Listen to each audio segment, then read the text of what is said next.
Welcome to travel enquiry. Dear friends, ഇന്ന് നമ്മൾ വീണ്ടും കണ്ണൂർ ഭാഗത്തുള്ള തന്നെയാണ് നോക്കുന്നത്. കണ്ണൂർ ഭാഗത്ത് നമ്മളിപ്പോ ഏതാണ്ട് ബൈപ്പാസ് കവർ ചെയ്യാറായിട്ടുണ്ട്. ബൈപ്പാസിന്റെ ഇപ്പൊ ഈ ഭാഗത്ത് കാണുന്ന ഇടതുവശത്തുള്ള ഭാഗത്താണ് ഈ ഒരു പുതിയ ഒരു എടക്കാട് ഭാഗത്ത് ഒരു സ്കൂള് മൊത്തമായി നഷ്ടപ്പെട്ടു പോകുന്ന ഒരു അവസ്ഥയിലേക്ക് വരുന്നത് കൊണ്ട് അവിടെ ഒരു ചെറിയ ഡീവിയേഷൻ കൊടുത്തിട്ടുണ്ട്. അതൊരു ചെറിയ എടക്കാട് ബൈപ്പാസ് ആയിട്ട് നമുക്ക് കണക്കാക്കാം. ആ ഒരു എടക്കാട് ബൈപ്പാസിന്റെ വർക്കാണ് ഇപ്പൊ നിങ്ങൾ ഇടത് വശത്ത് കണ്ടിട്ടുള്ളത്. അതേപോലെ തന്നെ ഇനി അങ്ങോട്ടുള്ള ഭാഗങ്ങളിൽ വർക്ക് NH-66 പഴയ അതേ രൂപത്തിലാണ് പോകുന്നത്. ഈ ഒരു എടക്കാട് ബൈപ്പാസിന്റെ വർക്ക് പൂർത്തിയാവുന്നതോടുകൂടി ഈ ഒരു ഭാഗത്തെ കൂടി ആവശ്യമുള്ള ആളുകളും അതേപോലെ തന്നെ ബൈപ്പാസിലേക്ക് കൂടി പോകാൻ അല്ലെങ്കിൽ ഈ ഒരു ഹൈവേയിലേക്ക് കൂടി പോകേണ്ട ആൾ ആ വഴിക്കേ കൂടി മാത്രമേ പോവുള്ളൂ. കണ്ണൂർ ഭാഗത്ത് വളരെ പ്രകടമായ മാറ്റം തന്നെ ഉണ്ടായിട്ടുണ്ട്. കണ്ണൂർ തലശ്ശേരി ഭാഗത്ത് ഉണ്ടായിട്ടുള്ള മാറ്റം എന്ന് പറയുമ്പോൾ ഒന്ന് ബൈപ്പാസ് ആണ്, അതേപോലെ തന്നെ ഒന്ന് ഉള്ളത് ഈ ഒരു എടക്കാട് ഭാഗത്തും അതേപോലെ തന്നെ കണ്ണൂർ ഭാഗത്തും ഒക്കെ നല്ല രീതിയിൽ എടക്കാട് താഴെ ചൊവ്വ ഭാഗത്തൊക്കെ നന്നായി മാറ്റങ്ങൾ വന്നിട്ടുണ്ട്. അതിന്റെ അടിസ്ഥാനത്തിലുള്ള ഒരു വ്യത്യാസം നമുക്ക് കാണാനുണ്ട്.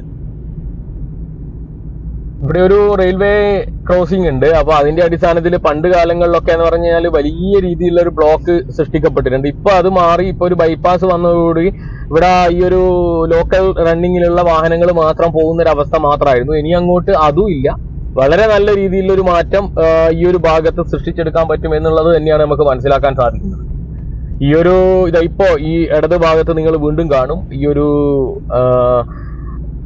എടക്കാട് നമ്മൾ അവിടുന്ന് അപ്പുറത്തെ ഭാഗത്ത് സ്റ്റാർട്ട് ചെയ്തിട്ടുള്ള ആ ഒരു ബൈപ്പാസ് ഇവിടെ എക്സിറ്റ് ആവും, ഇവിടത്തേക്ക് അങ്ങോട്ടേക്ക് തുറക്കും. ഈ രീതിയിലാണ് വർക്ക് ഇവിടെ പോകുന്നത്. വലിയ മാറ്റങ്ങളൊന്നുമില്ല, മീൻസ് ചെറിയൊരു മാറ്റമാണ്. പക്ഷെ അത് ഒരു ഭാഗത്തെ കംപ്ലീറ്റ്ലി ഒഴിവാക്കിക്കൊണ്ട് നല്ല രീതിയിൽ അങ്ങോട്ട് പോകുന്നു എന്നുള്ളതാണ് അതിന്റെ പ്രത്യേകത.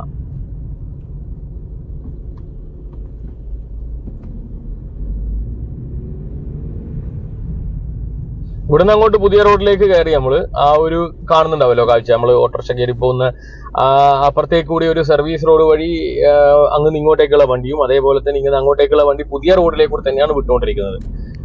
ഈ ഒരു ഭാഗം എന്നൊക്കെ പറഞ്ഞു കഴിഞ്ഞാൽ എൻറ്റയർലി മാറിപ്പോയി. അത് കാണുമ്പോൾ തന്നെ നമുക്ക് ഫീൽ ചെയ്യും. അത് അത്രക്ക് മാറ്റം ഈ ഒരു ഭാഗത്ത് വന്നിട്ടുണ്ട്. അതൊരു എന്താ പറയാ, കുറച്ചുകൂടി കാണണ്ടെങ്കിൽ കുറച്ചും കൂടി ഉയരത്തിലുള്ള ഒരു ക്യാമറ സെറ്റ് ചെയ്യണമായിരുന്നു. അതിപ്പോ അടുത്ത ഘട്ടത്തിൽ നമ്മൾ ഒന്നും കൂടി ഉയർത്തിയിട്ടുള്ള ക്യാമറ സെറ്റ് ചെയ്തുകൊണ്ട് ഉള്ള വീഡിയോ ചെയ്യുന്നതാണ്. ഇപ്രാവശ്യം ഓൾറെഡി ഫിക്സ് ചെയ്തിട്ടുള്ള ഒരു ക്യാമറ ആയിരുന്നു.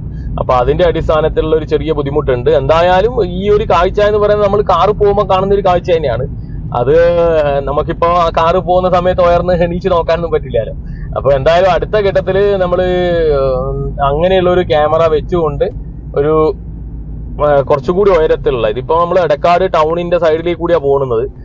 ഇവിടെയൊക്കെ ഉയർത്തിയിട്ടാ കൊണ്ടുപോയിട്ടുള്ളത്. റോഡ് വളരെ നല്ല മാറ്റം എന്ന് പറഞ്ഞാൽ ഇതാണ് മാറ്റം. നമ്മൾ കാണുമ്പോൾ തന്നെ നമ്മളെ നാട്ടിലൊക്കെ എത്തി നിൽക്കുമ്പോൾ നമ്മൾ കാണുമ്പോൾ തന്നെ നമുക്ക് തന്നെ ഫീൽ ചെയ്യും ഈ ഒരു മാറ്റം കാണുമ്പോൾ എന്തൊരു വ്യത്യാസമാണ് അപ്പൊ ഇത്. അപ്പൊ ഇതൊരു ഈ ഒരു കാഴ്ച നമ്മൾ എത്രയോ വർഷങ്ങൾക്ക് മുന്നേ കാണേണ്ടതായിരുന്നു എന്നുള്ളതാണ് വലിയ സങ്കടം. പിന്നെ നമ്മളെ തന്നെ പൂർവികരായിട്ടുള്ള ആളുകൾ ഇത് കണ്ടില്ല. അതിന് വലിയ ആഗ്രഹങ്ങൾ ആഗ്രഹിച്ച ആളുകൾ ഉണ്ടായിരുന്നു. അവരൊക്കെയാണ് ഇതിന്റെ തറക്കല്ലിന്റെ ആളുകൾ. അവരൊന്നും ഇത് കണ്ടില്ല എന്നുള്ളൊരു പ്രയാസമുണ്ട്. പക്ഷെ എന്നിരുന്നാൽ പോലും ഇപ്പൊ നിങ്ങൾ കാണുന്ന കാഴ്ച എന്ന് പറയുന്നത് മനസ്സിലാകുന്നുണ്ടാവുമല്ലോ എങ്ങനെയൊക്കെയാണ്. അതായത് യാത്രാ സുഖം പ്രത്യേകിച്ച് അങ്ങ് വർദ്ധിച്ചു. നമ്മള് ഇപ്പോ കോഴിക്കോടേക്കൊക്കെ പോകുന്ന ആളുകൾക്ക് അത് അത്യാവശ്യം മനസ്സിലാവും. ഇനി അങ്ങോട്ട് ഒരു 6 മാസം കൂടി കഴിയുമ്പോൾ കോഴിക്കോട് പോകുമ്പോൾ ഒന്നും കൂടി സ്മൂത്ത് ആവും. അതായത് ഇപ്പൊ ഉള്ള ഒരു സ്മൂത്ത്നെസ് 1.5 കിലോ, ഒരു 1.5 മണിക്കൂർ, 5 കിലോമീറ്റർ അല്ല, 1.5 hours കൊണ്ട് എത്തുന്നത് നമുക്ക് ഇനി ഒരു 1.1 മണിക്കൂർ കൊണ്ട് 1.25 എന്നുള്ള രീതിയിൽ തന്നെ എത്തിച്ചേരാൻ പറ്റും. ആ ഒരു മാറ്റം നമുക്ക് പ്രകടമായി തന്നെ കാണാൻ പറ്റുന്നത് നമ്മൾ ഈ ഒരു ബൈപ്പാസിന്റെ പോലെ തന്നെ പൂർത്തീകരണം എല്ലായിടത്തും വരുമ്പോഴാണ് നമുക്ക് ആ ഒരു പൂർത്തീകരണത്തിന്റെ ഭംഗി കാണാൻ പറ്റുക. എന്തായാലും കാണുന്ന കാഴ്ച അടിപൊളിയാണ്.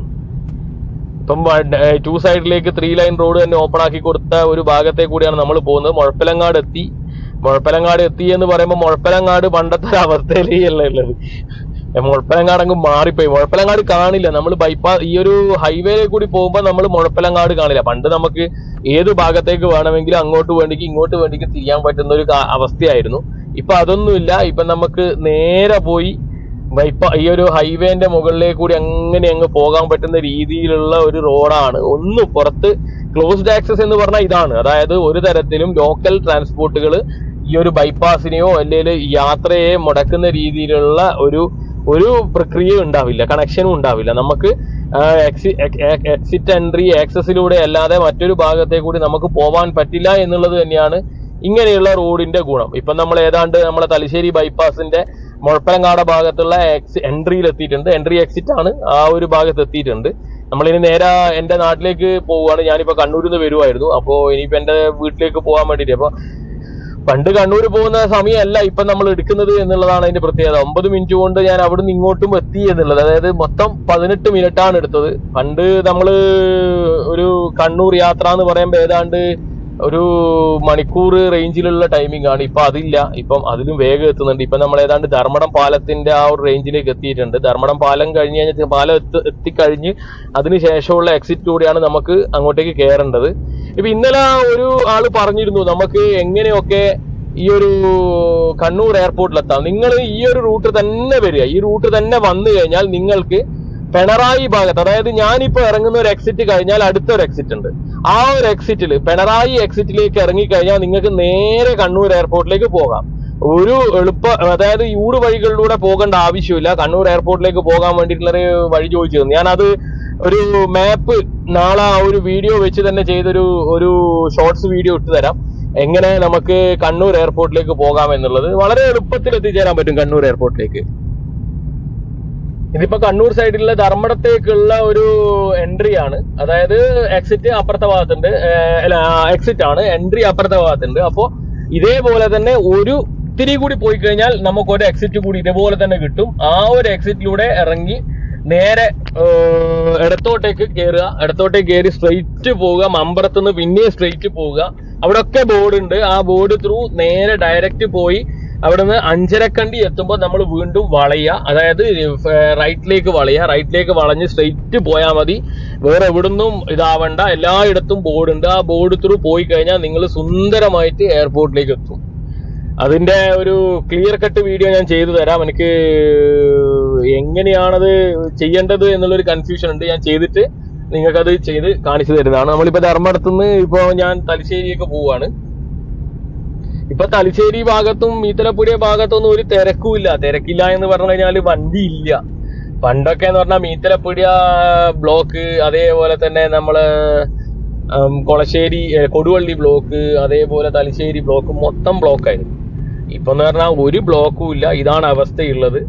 അപ്പോ ഇത് നമ്മളെ ധർമ്മടം ഭാഗത്തുള്ള ഒരു ചെറിയ റോഡാണ്. ഈ റോഡൊക്കെ ആയിരുന്നു മുന്നേ ഈ ബ്ലോക്ക് വരുമ്പം പല ഭാഗത്തുള്ള വാഹനങ്ങൾ യൂസ് ചെയ്തുകൊണ്ടിരുന്നത്. അപ്പോൾ അതിന്റെ ഒരു വ്യത്യാസം നമ്മളെ നാട്ടിലും കാണുന്നുണ്ട്. ഈ ഒരു ബൈപ്പാസ് വന്നതിന്റെ തിരക്കില്ല എവിടെയും. അപ്പോൾ ഇതുപോലെ തന്നെ ആയിരിക്കും നമ്മളെ നാട്ടിലുള്ള റോഡുകൾ ആ സമയത്ത്. അപ്പൊ ആ സമയത്ത് കുട്ടികളെ അടക്കം നമുക്ക് ധൈര്യത്തിൽ അത്യാവശ്യം ഒന്ന് പുറത്തു വിടാനൊന്നും പറ്റാത്ത അവസ്ഥയായിരുന്നു മുന്നേ. ഇപ്പൊ അത് വളരെ സുഖകരമായി സാധിക്കും. അപ്പൊ ഇന്നത്തെ വീഡിയോയുടെ അവസാനിപ്പിക്കുകയാണ്. ഇതാണ് നമ്മളെ പ്രസിദ്ധമായ ബ്രണ്ണൻ കോളേജ്. ബ്രണ്ണൻ കോളേജ് നിങ്ങൾ ഇപ്പൊ കാണുന്നുണ്ടാവും ഇടത്ത് സൈഡില്. അപ്പോ ബ്രണ്ണൻ കോളേജിന്റെ ഒരു സ്പേസ് ആണിത്.